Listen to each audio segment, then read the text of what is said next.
Welcome, everybody, to another edition of the Racing Roundtable presented by twinspires. Darren Zocali here, filling in for Ashley Anderson this week, joined by Nick Tamaro and Vance Hansen to take a look back at what was a spectacular weekend of racing at Saratoga, featuring, of course, the Belmont Stakes. We'll touch on the Belmont. We'll also talk about our thoughts on where the three-year-old championship lies at the midway point of the season. We'll circle back to that following our Belmont discussion. We'll also touch on Thorpedo Anna, who doubled up in the Acorn Stakes. She's undeniably the leader of the three-year-old filly division. She's going to be sticking with the fillies for now. We'll give some thoughts on that. And we'll also briefly talk about what else caught our eye this past weekend, especially looking at Saratoga. But, gentlemen, obviously the conversation starts with the Belmont Stakes, the 2024 Triple Crown. It's officially in the history books, and it was a unique Triple Crown for a variety of reasons. Obviously, the Belmont being run at a mile and a quarter at Saratoga for the first time. We had a matchup of the Kentucky Derby winner and the Preakness winner in the Belmont Stakes for the first time since 2013. Neither of those horses got the job done. Same result as 2013, actually. Kind of muddied the picture of the three-year-old championship a little bit more. Dorno got the job done. And Nick, I'll start with you. Dorno came into the race, a horse that a bit polarizing. He was a great two-year-old. He had a winning debut effort in the Fountain of Youth, but it was a watered-down Fountain of Youth where he wasn't all that visually impressive. Relegated to some off-the-pace tactics to try something different in the Bluegrass, completely compromised and wiped out at a variety of different points of the Derby, and then bounced back with what was undeniably the best effort of his career in the Belmont Stakes. Your impressions of Dornock's victory on Saturday? Yeah, I'll certainly say it caught me by surprise, right? I did not expect that. I did not expect him to be ready to take a step forward because that's really what he hadn't done in three prior starts as a 3-year-old. And I think that was what we all were kind of holding against him because we'd also seen it from his trainer before, having talented 2-year-olds that just didn't really take a step forward at 3. I'm glad that they were smart enough to go back to the tactics that work best, which is getting him firmly involved in the pace. He's a horse who wants to be forward. He wants to be involved. And, he had the edge of being a little bit fresher coming in than horses like Seize the Grey and Mystic Dan did, who did go through. Mystic Dan went through every bit of the rigors of the Triple Crown, and Seize the Grey was making, I want to say, his 5th start in 12 weeks. It was a really large number. And so, he caught a lot of these horses at the right time and was able to produce a very strong effort. So a solid and deserving winner, but one that certainly caught me by surprise. Yeah, Vance, Dornock pushed a rather quick pace through an opening quarter. It kind of settled down in the half. Stalk Seized the Gray, overtook him, and then held off Mindframe, who kind of wandered throughout the stretch. Your impressions of the victory and especially that stretch drive? Yeah, I don't have a whole lot more to add to what Nick said. Yeah, like he said, he was coming in with a lot to prove in this race, and he did get the right trip. I think the track profile was somewhat speed favoring, I suppose, on Saturday, or at least a lot of opposing horsemen thought so. So he benefited from that, and also Mindframe probably ran the best race of all, considering his relative inexperience.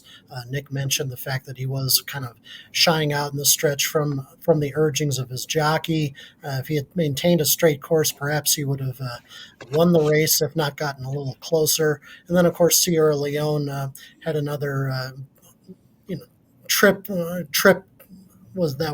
wasn't very ideal and wasn't very good from his perspective. So a lot of things worked in Dornock's favor on Saturday, but he did step it up at the right time, and he might be a 3-year-old to watch for this summer. Yeah, some great still photographs there of Dornock as he came down the stretch and hit the finish line in front of Mindframe. Nick, Vance brought up Mindframe, probably running the best race of all, showing some greenness, obviously, in the stretch.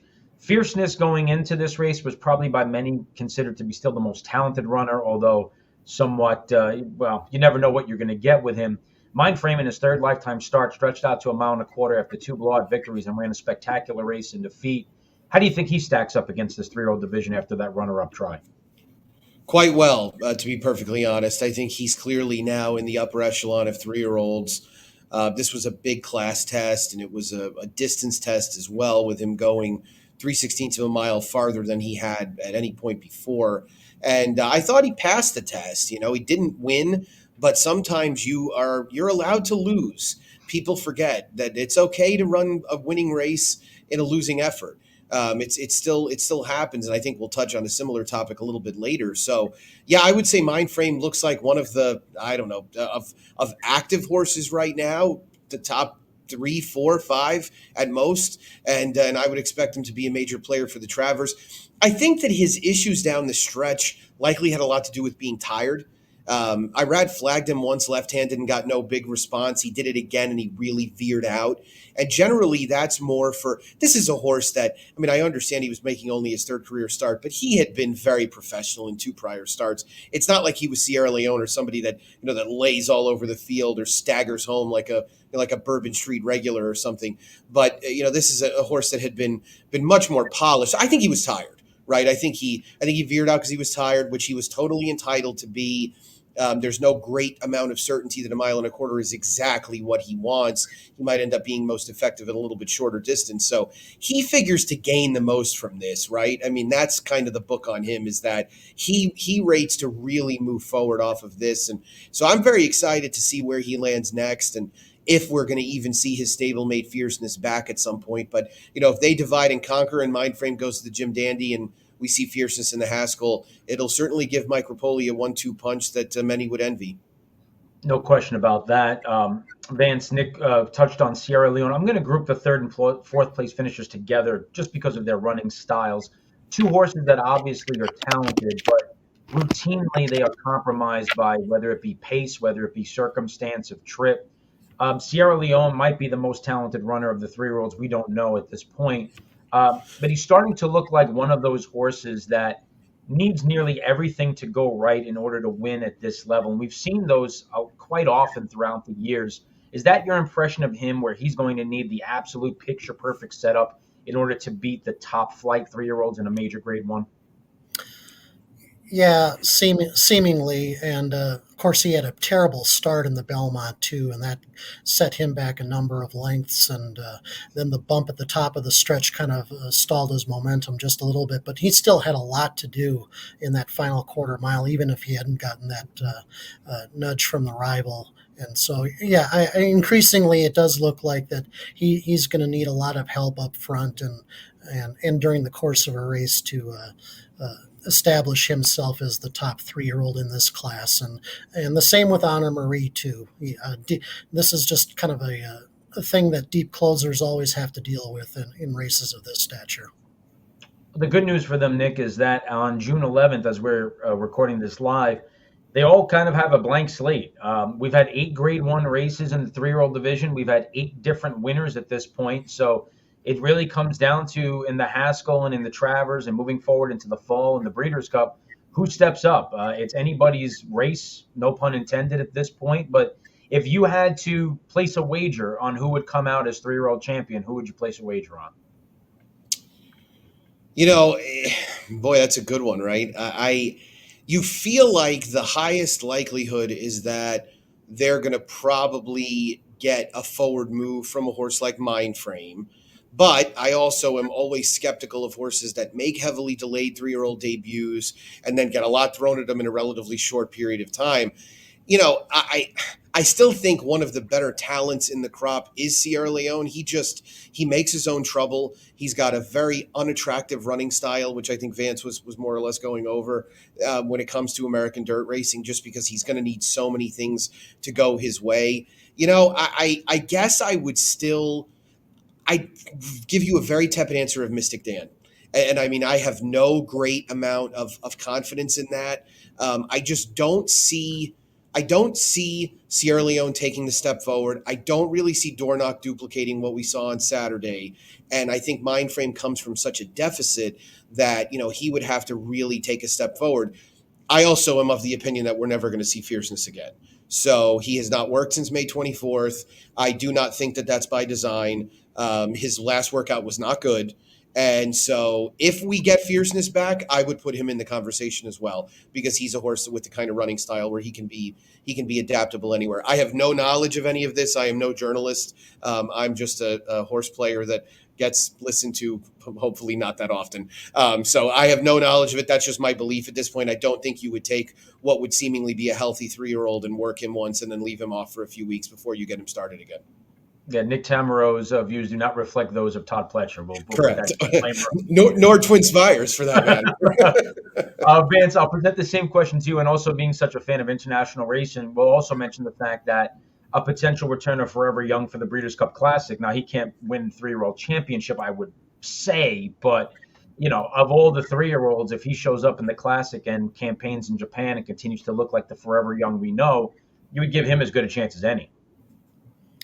Quite possibly, and of course, City of Troy, I hear today, is being pointed for the Breeders' Cup Classic after 2 more starts in England and Ireland. So he's going to potentially be a horse to consider as well in the Breeders' Cup.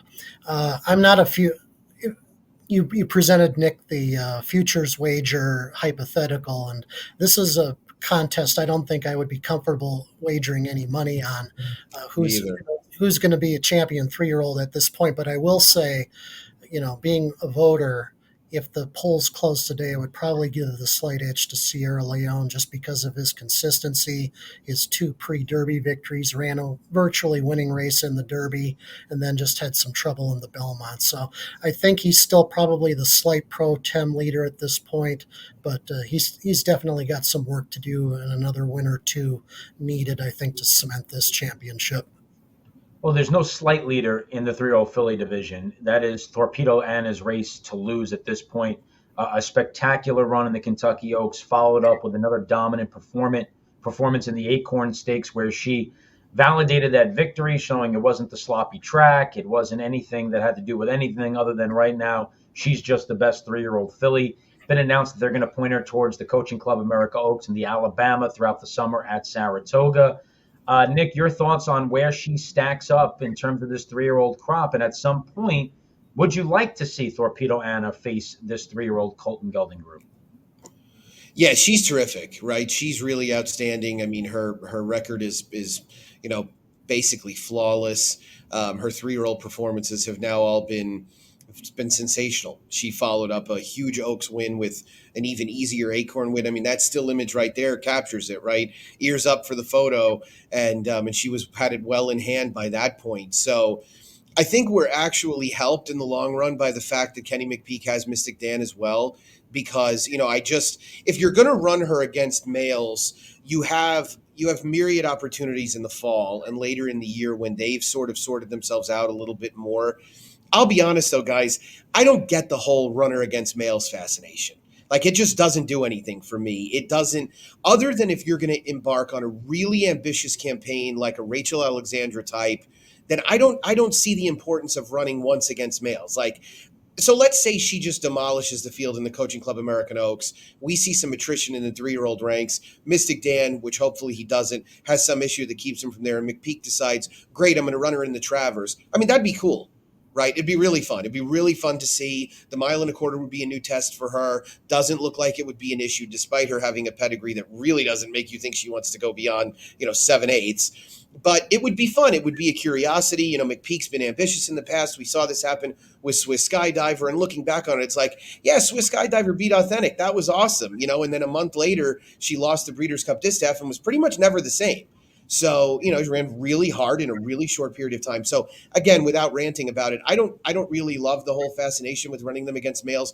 Let's appreciate Thorpedo Anna going out there and winning a lot of really meaningful races in the second half of the year, like the Coaching Club American Oaks and the Alabama, because I can tell you one thing, we've not seen a 3-year-old filly that can come anywhere close to keeping up with her when she's on her game. I mean, of the horses she's beaten already, which she's beaten everyone, and anybody else that's out there, she is the boss by a mile. Yeah, she completely inhaled Just FYI and spit her out at the top of the stretch and just leveled off very professionally.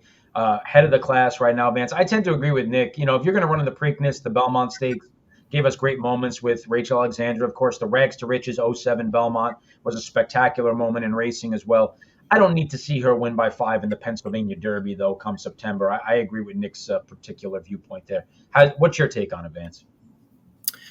Well, First of all, I thought it was kind of interesting that after the Acorn, Kenny McPeek was kind of basically saying, I wonder if I ran her in the wrong race, alluding to the Belmont Stakes. And then basically 48 hours later, he's kind of dismissing the chance to run her in the Haskell in her next start, and instead just pointing towards the Coaching Club American Oaks in Alabama. So I just kind of thought that was kind of odd. Basically, I think the reason to put her in a race against males is, first of all, she's basically run out of competition at this point in the 3-year-old filly ranks. And I think if you've got a once in a decade type filly, perhaps like this is, you want to perhaps make a little history with her. I've always liked the fact when top class fillies like this, whether they're 3-year-olds or older horses, take their shot against males. And we've been delighted by horses like Zenyatta in the past, Rachel Alexander, Beholder winning the Pacific Classic, and really that's the only way for in my opinion, for this filly to legitimately be a Horse of the Year candidate is to start taking on males. So. Sticking in the 3-year-old filly ranks and then finally facing Idiomatic in the Breeders' Cup Distaff, even if she were to win the Distaff over Idiomatic, just as a traditional voter for me, just wouldn't do anything as far as her Horse of the Year candidacy. So I kind of appreciate the fact that McPeak was perhaps looking at possible Horse of the Year candidacy last week, but now he's kind of backed off on that. And so I guess we'll just have to settle for her running against 3-year-old fillies and perhaps dominating them more over the next couple of months before she steps up either against older mares or possibly going against the colts later in the fall.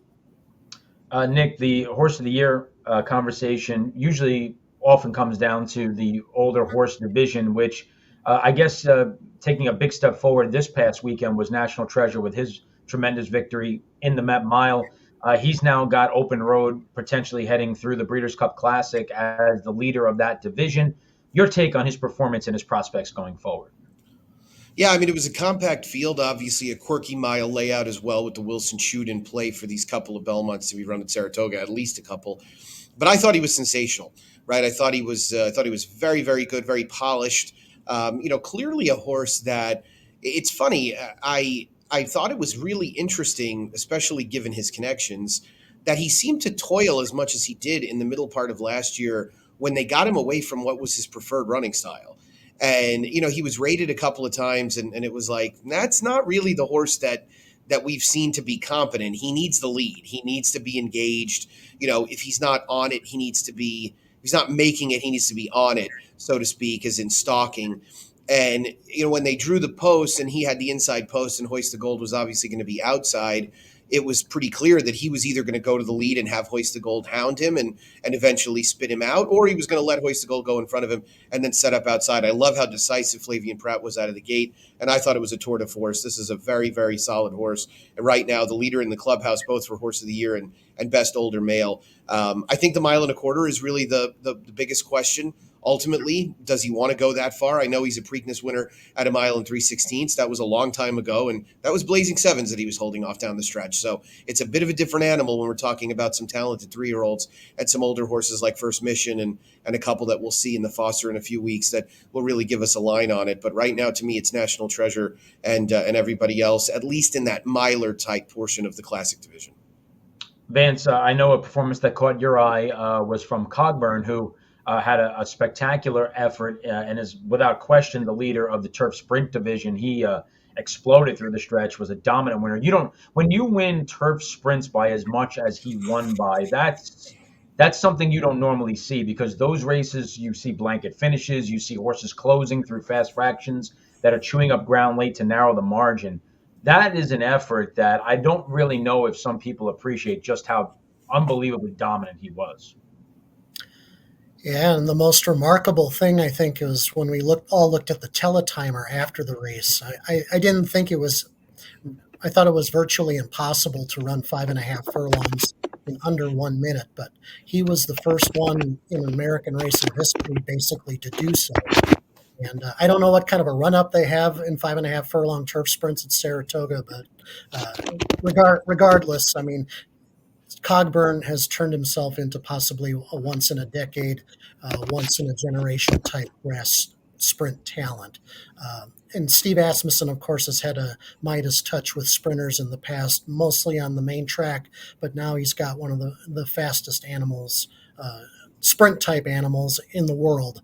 And it should be a lot of fun watching him later this summer and fall. He's probably going to get two prep races in before the Breeders' Cup at Del Mar. He'll probably go for a title defense in the Troy at Saratoga.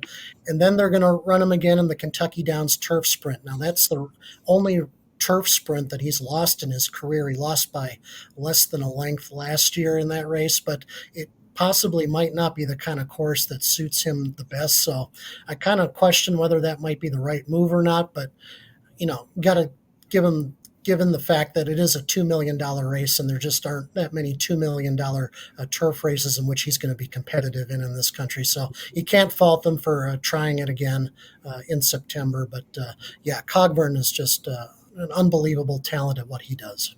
Yeah, I'll throw this one back to you, Vance. Again, given how much you follow international racing, obviously not this year because of the timing, but if he continues at this level, is he a potential Royal Ascot type horse for next year? He would be very interesting to send him over there for the King Charles III 5 furlongs. I think that would suit him quite well, and it probably plays more at to a 5.5 furlong type, given some of the undulations on that particular course. So, I think Cogburn would fit quite well in some of the major international turf sprints, and that also includes Dubai. Speaking of Dubai, a horse that I wanted to take a look at actually came back from Saudi Arabia. Bookham Dano really caught my eye with his effort in the Woody Stevens. He chased a pretty quick pace. I'll call it a very quick pace, where he made an early move into it, opened up, and held off a very nice horse in Prince of Monaco, who was definitely compromised at the start and was left with a lot to do. But I can make the argument that sometimes a bad start in a race that goes that quick early might actually be a bit of a blessing in disguise, because Prince of Monaco had a furious pace to close into. Bookham Dano made a very early aggressive move into it. He opened up and he held on. His one blemish this year was a nose loss to Forever Young going a one-turn mile in Saudi Arabia. I thought this was a tremendous performance by him. I think coming out of this race going forward, he could be the preeminent 3-year-old sprinter and potentially lead up to a try. We'll see if he cuts back to 6 furlongs or goes to the dirt mile type of a scenario come the Breeders' Cup. But I've been very impressed with this horse, how he's developed. He started out the year great. He put up another monstrous effort after shipping in from Saudi Arabia. And I'm not quite sure, Nick, that there are a lot of people out there who really give this horse enough credit for how talented he is.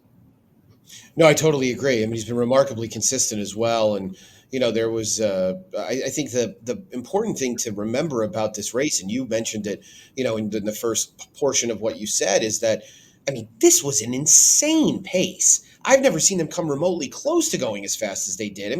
They were gapped out by 20 lengths down the backstretch. I've never seen a half mile split at Saratoga at 7 furlongs around 43. They almost shaded 43. They were flying through the opening half mile of that race. And you know what? Bookham Dano was never really that far off of it. He was 6-7 lengths off early, but the horses who were most effective in that race were way farther back than that. So I thought he ran very well. That was at 7/8 as well. He feels like a horse who will be equally as effective, maybe if not a little bit more at 6 furlongs. So really, I'll tell you what, guys, hats off to his connections, right? We all love the Kentucky Derby. We don't have to say that because we're all compensated in some fashion by CDI, but it doesn't hurt. And all kidding aside, we love the Kentucky Derby. We love the lead up to it. The Derby's the greatest race run in the world, in my opinion. But sometimes you have horses that just aren't Derby horses, right? And the good thing about that is when connections recognize it, they can really benefit from it. This is a horse who would have potentially gone through the rigors of the Triple Crown Trail and really been worse off for it, and instead was able to run in the right races, even take a trip to Saudi, come back, run the best race of his career. And I think the sky's the limit potential-wise. I'm a big fan of this horse, in case you can't tell. Yeah, Vance, you have to imagine he's going to head to the Allen Jerkins, and then we'll see where he goes to in the fall. But yeah, I completely agree with Nick said. The first and second place finishers in that race ran last and next to last after setting torrid fractions. And this was at that point of the day, Vance, you talked about the possibility that track was a bit playing kinder to speed. Chad Brown was noted as saying that he was actually in the middle of the card talking about essentially being pretty upset with how the track was playing and the prospects of how it impacted Sierra Leone.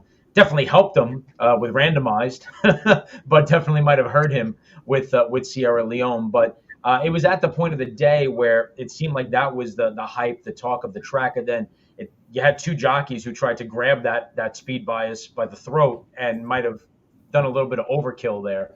But but Bookham Dano, Vance, I think is just a very exciting 3-year-old sprinter. He is, and I echo completely what Nick said. You got to observe the horse early in the season, 3-year-old especially, recognize what he's best at, and even if it's not a classic type, there's plenty of big races, a lot of money to be won in this sprinter division, up to a mile even. He could stretch out and be a Met Mile type by next year. Who knows? I mean, he's obviously got the winning experience at Saratoga. Met Mile will be back there again next year. So, yeah, I totally agree with what you guys have said. And a very exciting 3-year-old. Hopefully he will show up in the Breeders' Cup Sprint. He's got a lot of opportunities to test out his prowess against older horses after the Allen Jerkins, got the Vosburg, you got the Phoenix at Keeneland. So exciting prospect for sure. We'll bring it full circle. We started the conversation talking about the 3-year-old championship, 8 grade ones, 8 different winners. One of those horses is now Bookham Dano. Let's just say, for argument's sake, that the other 3-year-olds continue to just kind of beat each other. Nobody takes hold of it. Nobody has multiple grade ones. An older horse wins the Breeders' Cup Classic. Bookham Dano goes in, is a 3 or a 4-time grade 1 winner, potentially wins a Breeders' Cup. Can he win the 3-year-old championship without ever going 2 turns? It's never happened before, to the best of my knowledge. So it depends on how many traditionalists there still are left in the Eclipse Award roll call of voters. I'm not being one of them. So even if Bookham Dano were to run the table, so to speak, it would be very hard for me to put down his name in a category other than as champion sprinter. Nick, I see you nodding in agreement. Yeah, I think, I was trying to think about it as you were going over it, and I thought, what if a horse won a bunch of turf races, routes, the Belmont Derby, it potentially won a Breeders' Cup race as well. It doesn't really look like we have one of those, but that would be more believable than a sprinter to me, a horse that maybe did it on the turf as opposed to the dirt. Look, if he keeps racking up wins, then it's going to be a compelling case. But yeah, I mean, ultimately, I probably see exactly Vance's opinion being the collective opinion, which is that, he'll win the champion sprint award, which he would certainly deserve. And I think there are enough horses out there that have banged on the door. A lot of those grade 1 winners also have graded stake wins in addition. Sierra Leone obviously has a grade 2 and a grade 1, and so does Mystic Dan. He has a grade 3 and a grade 1. So, we've seen a little bit of that. So I think that's probably how it would end up. But, I would love for it to get to a point where Bookham Dano can make that case. Yeah, it's always fun when we have those types of debates at the end of the year where we can make those types of decisions based on past performances, sound logic, and have those types of conversations. It makes the end of the year a lot more interesting. Triple Crown 2024 is in the book. We're officially on the road to the Breeders' Cup 5 months from now. Plenty of exciting racing that we'll get to look back on here on the Racing Roundtable in the weeks to come. And, of course, on the jury on Thursdays as we give a look ahead to some of our best bets, our best fades, as well as some other topics we want to discuss. For Nick Tamero and Vance Hansen, this is DZ signing off. Thanks so much for joining us on the Racing Roundtable. Come back for the jury on Thursday, and we'll be back with another edition of the Racing Roundtable presented by Twinspires next week.